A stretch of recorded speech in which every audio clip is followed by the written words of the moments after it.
Hello everyone and welcome to this tutorial video on XLOOKUP. Now XLOOKUP is a lookup function in Excel.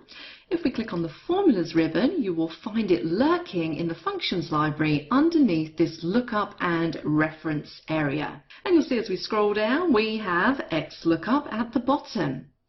Now, if you've never used XLOOKUP before, you may be more familiar with VLOOKUP or HLOOKUP or even something like index and match.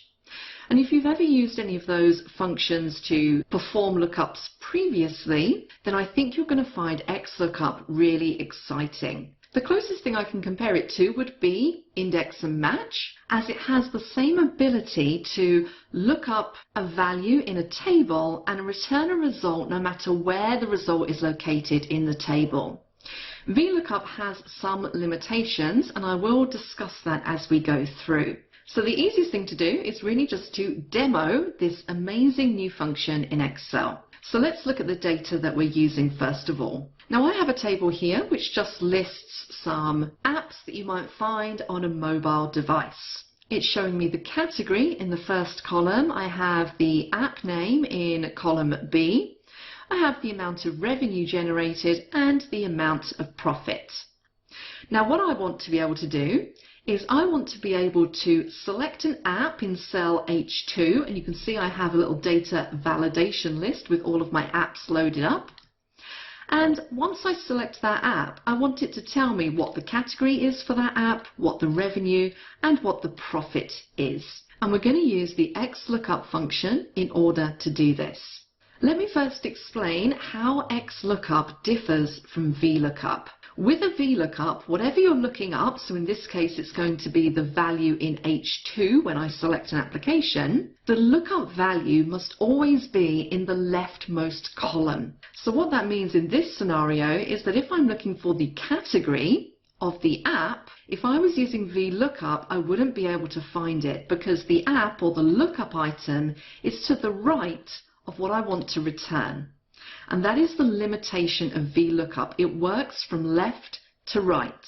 Now, historically, we've always got around that by utilizing the index and match functions together, which basically lets us do exactly what XLOOKUP now does, but with a lot less stress and headaches.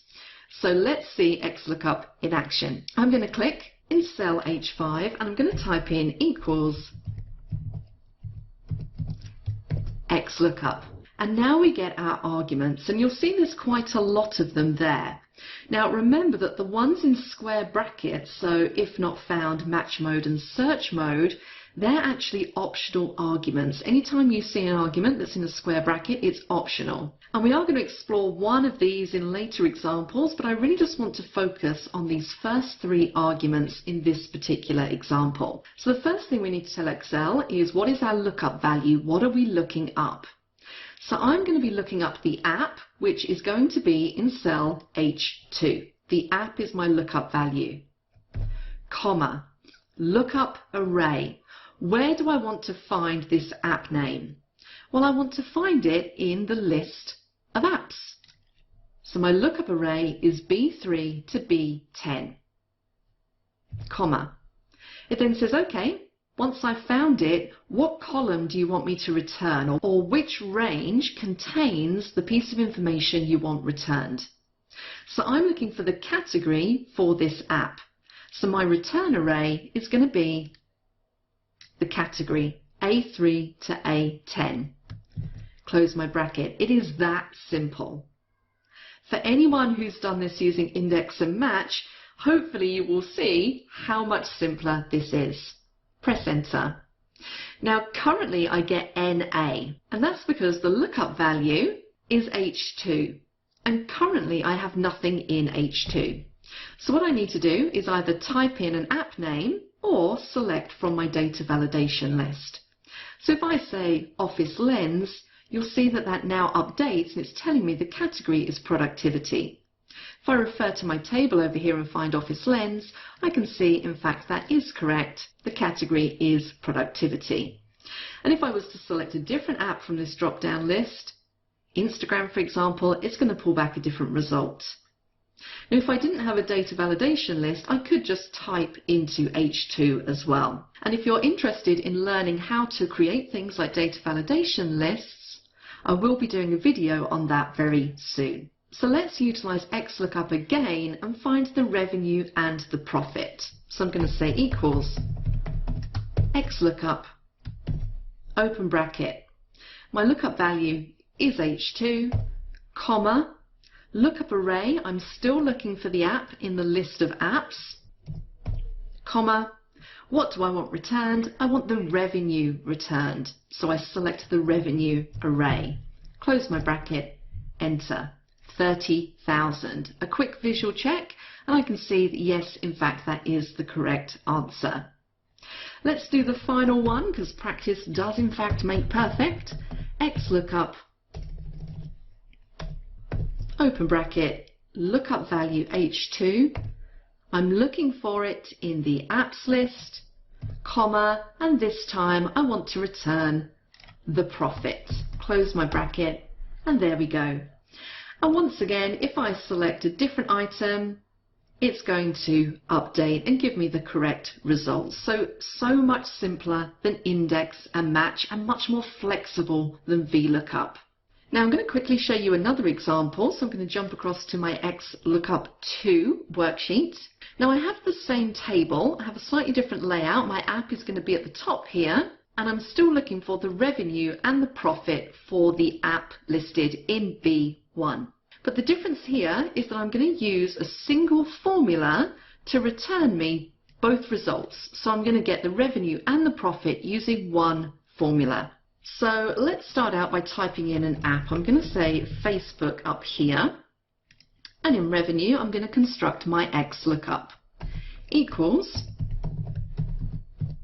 XLOOKUP, open bracket. My lookup value is going to be B1, comma. I'm looking for it in the apps list, B7 to B14, comma. Now I want it to return the revenue and the profit. And because these columns are next to each other, all I need to do is select both of the columns. So I'm including both ranges here, C7 to D14, close my bracket, hit enter, and I magically get both results using one formula. Once again, you could have this as a data validation drop-down list, or alternatively, you could type in, let's go for LinkedIn this time, and you'll see that those results update. Now what I want to do is I'm going to add in some error checking into this formula. And if you remember at the beginning of this video, I mentioned those optional arguments that you have for the XLOOKUP function. So what I'm going to do is in B1, I'm going to make a quick spelling error. I'm going to say linked in. So now I'm getting an error here. It says NA because it can't find LinkedIn in the list of apps because I've spelt it wrong. So what I'm going to do is I'm going to edit my formula, and I'm going to edit up in the formula bar and add in some error checking, so that if there is some kind of error, instead of an NA, which isn't very meaningful, it might say something like app not found. So at the end of my formula, I'm going to click in here, I'm going to do a comma, and you can now see underneath the argument that I have highlighted in bold is if not found. So what do I want the formula to do if it can't find the app? And I want it to produce a message, which I'm going to put in quote marks because it's text, of app not found. And it's always good to build error checking into your formulas because it really helps people understand exactly where they've gone wrong. So now if I hit enter, you can see I'm getting that message, app not found. If I now replace that with something that's correct, booking, it's going to give me my results. If I spell something wrong, so if I type in Sportify and hit enter, I get app not found. So think about utilizing error checking as well. Now in this final example, I'm going to show you how you can utilize named ranges. Now if you've never used a named range before, all it means is that you are assigning a name to a specific range of cells. So I might choose to name this group of cells apps, maybe this group of cells categories, so on and so forth. And I always recommend that people do try and name their ranges wherever possible, because it instantly makes your formulas more meaningful and much easier for people to understand what's going on. So let's name a couple of ranges and then let's utilize them in our XLOOKUP formula. So I'm going to name this range just here category. And to name a range, it's very simple. You jump up to the name box, which is just above and to the left of the formula bar. Click and type in the name of your range, category, and hit enter. I'm also going to name this range. I'm going to call that one revenue. And it's worth noting, when you are using named ranges, if you want to name them 2 words, you can't have a space in there, so you would have to separate with an underscore if you wanted to name it something like that, or you would have to make it all 1 word. So just bear that in mind. And then finally, I'm going to name this range profit.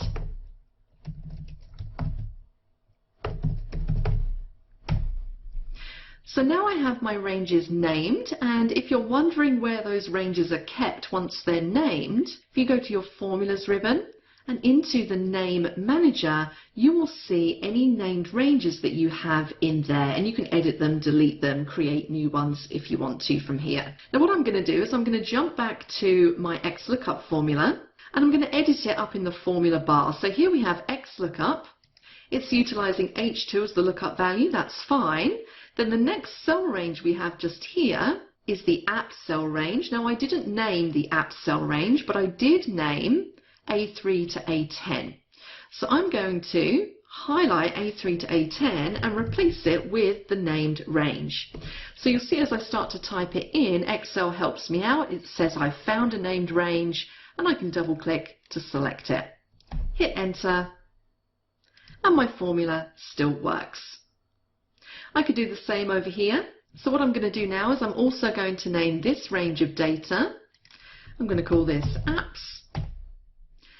I'm going to go into the XLOOKUP formula for revenue. I'm going to highlight B3 to B10 and replace that with apps. And then I'm going to highlight C3 to C10 and replace that with revenue.